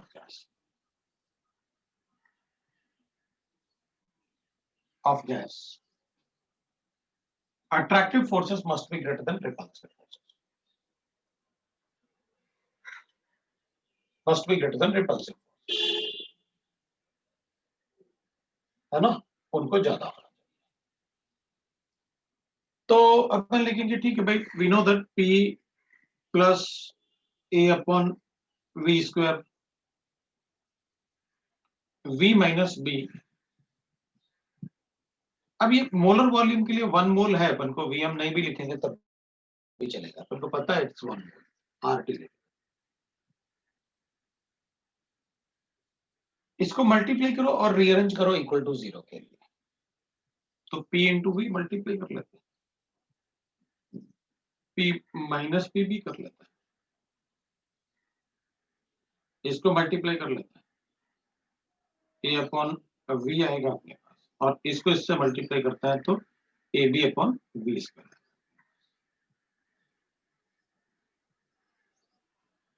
minus RT करते हैं और इक्वल टू 0, ये माइनस आना चाहिए, इससे इसको मल्टीप्लाई। अब जो इक्वेशन अपने पास आया ना, इसको आप राइट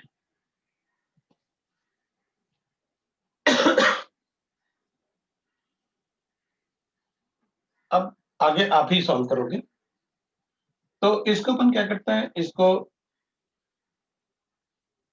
V स्क्वायर से मल्टीप्लाई कर देते हैं और P से डिवाइड कर देते हैं, on multiplying by V square and dividing by P।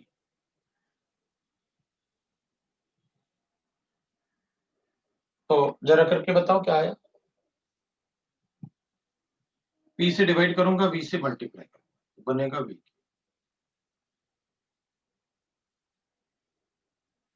Minus P से डिवाइड करूंगा V स्क्वायर से मल्टीप्लाई करूंगा तो BV स्क्वायर प्लस P से डिवाइड करूंगा तो A अपॉन P हो गया, और V स्क्वायर से मल्टीप्लाई करूंगा तो सिर्फ V बचेगा,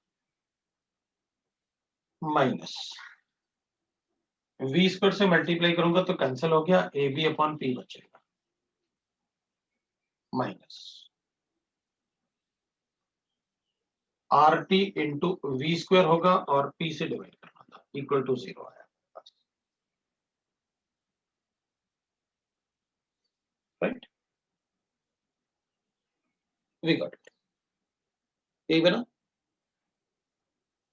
अब अपन इसको ऐसे कर लेते हैं V क्यूब, और यहां से V स्क्वायर को कॉमन ले लेते हैं, तो माइनस कॉमन ले लेते हैं और V स्क्वायर इंटू अपने पास बचा क्या, that is B minus RT अपन, ये बच गया, पक्का भाई। मैंने ये वाले पार्ट में से और ये वाले पार्ट में से V स्क्वायर कॉमन ले लिया, दोनों में V स्क्वायर था ना, तो कॉमन लेके वी कैन राइट दैट, और यहां पर अपन को क्या लिख लेना चाहिए, प्लस तो अपना काम। तो ये वी स्क्वायर हो गया, तो माइनस वी स्क्वायर बी हो जाएगा और माइनस इंटू ये हो जाएगा वी स्क्वायर आर टी अपन पी आ जाएगा। फिर मैं v लिख लेता हूं, that is plus A V upon P minus A B upon P is equal to 0। ई आ रहा है मेरे पास। ये मैं इसको मैं इक्वेशन 1 लिखने वाला हूं, ये इक्वेशन 1 है।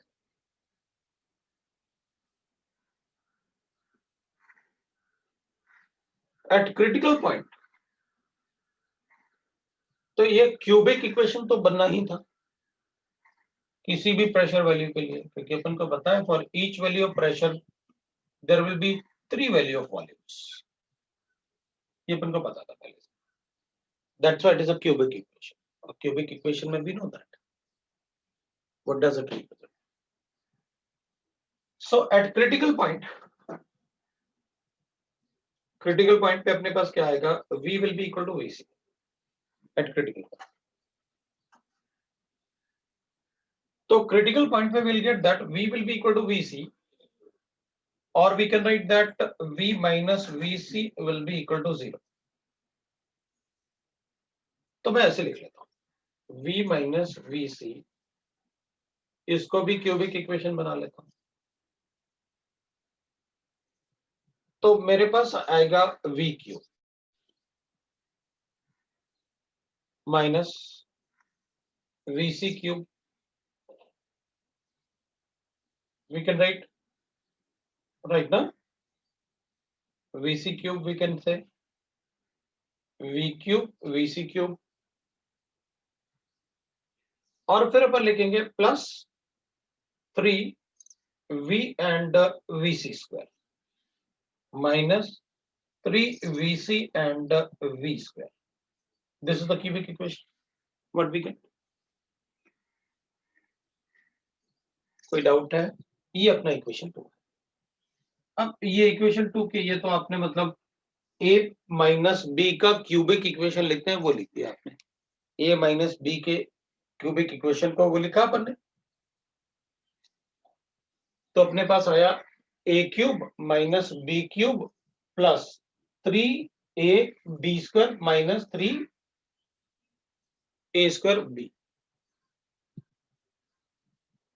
किसी को डाउट नहीं? अब अपन इन दोनों को कंपेयर करते हैं, कंपेयरिंग इक्वेशन 1 एंड 2। तो कंपेयर कर लेते हैं। Comparing equation 1 and 2,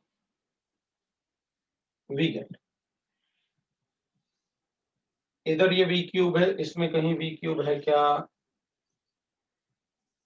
v cube था अपने पास, v स्क्वायर है अपने पास। तो v स्क्वायर कहां पर है? ये। तो मैं इसको और इसको कंपेयर कर लेता हूं। तो क्या आएगा अपने पास?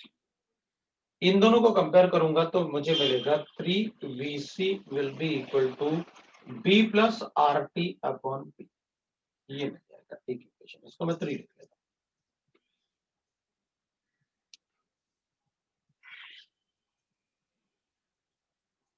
मिलेगा ना अपन को?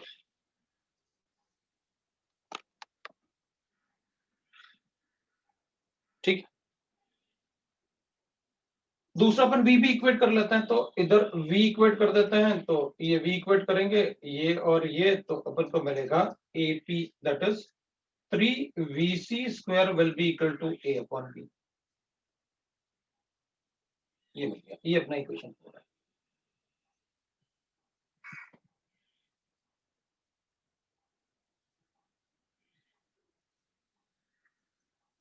और फिर अपन को मिल गया that is vc cube will be equal to ab upon b।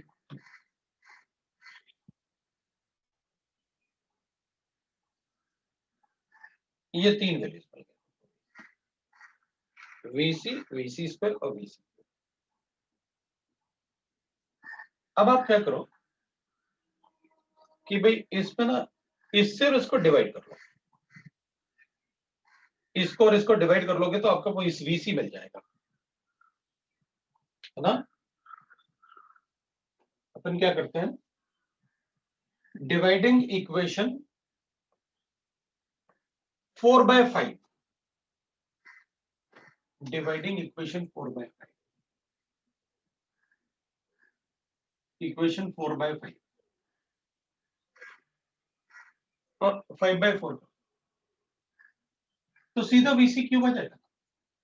ये VC क्यूब है, डिवाइड बाय VC कर लेते हैं। तो देखो देखो भाई, अब कर लो इसको अपने आप, that is VC cube divided by VC square, 3VC square will be equal to, अपने पास गिवन है AB अपॉन P और डिवाइडेड बाय ये कितना गिवन है, A upon P। Therefore I can write that VC will be equal to 3B। ये मिल रहा है मुझे। ये इक्वेशन तो पहले देखा हुआ है, पहले अपन ने पढ़ा हुआ है, ये एक्सप्लेनेशन के पहले लिखा था ना, और आपने कहा था इनके डेरिवेशन भी बता सकता हूँ, कहा था ना कि इनके डेरिवेशन भी बता सकता हूँ। अब अपन क्या करेंगे, अपन को VC का वैल्यू पता है, सब्स्टिट्यूट कर दो तो PC का वैल्यू आ जाएगा।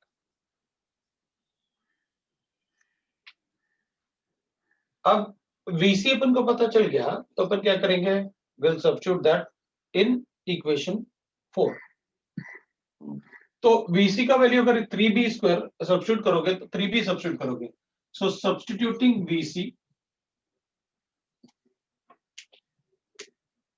VC in equation 4 we get, देख लो भाई, PC will be equal to A upon 27B square। लो भाई आपको PC मिल गया।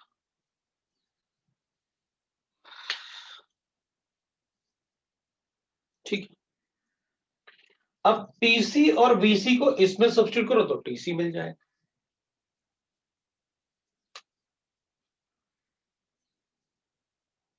Substituting VC and TC in equation 3 we get TC will be equal to A upon 27 RD। लो भाई आपको TC, मतलब मैंने आपको डेरिवेशन बता दिया कि आपने क्रिटिकल पॉइंट पे ये वैल्यूज कैसे लिखे, क्योंकि क्रिटिकल पॉइंट पे एक ही वॉल्यूम एग्जिस्ट करेगा और उसके पहले हर एक प्रेशर के वैल्यू के लिए there is 3 value of volume for liquefaction. तो अपन को पता था क्यूबिक इक्वेशन बनना चाहिए, क्योंकि for 1 value of pressure there is 3 value of volume. तभी तो मैंने इसको ऐसे किया था, V स्क्वायर से मल्टीप्लाई करो और P से डिवाइड करो। तो इक्वेशंस का डेरिवेशन भी लिख दिया, तो मैंने आपको डेरिवेशन भी बता दी। अब this is about the liquefaction what we require.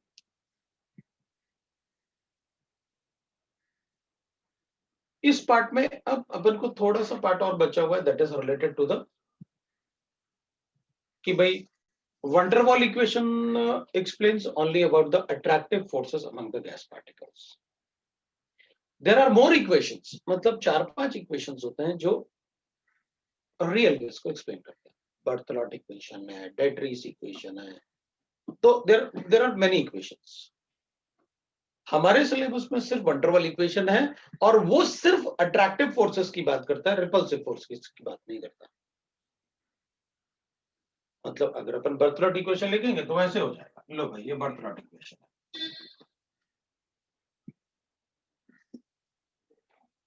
ये बर्थलॉट इक्वेशन, जबकि ये अपना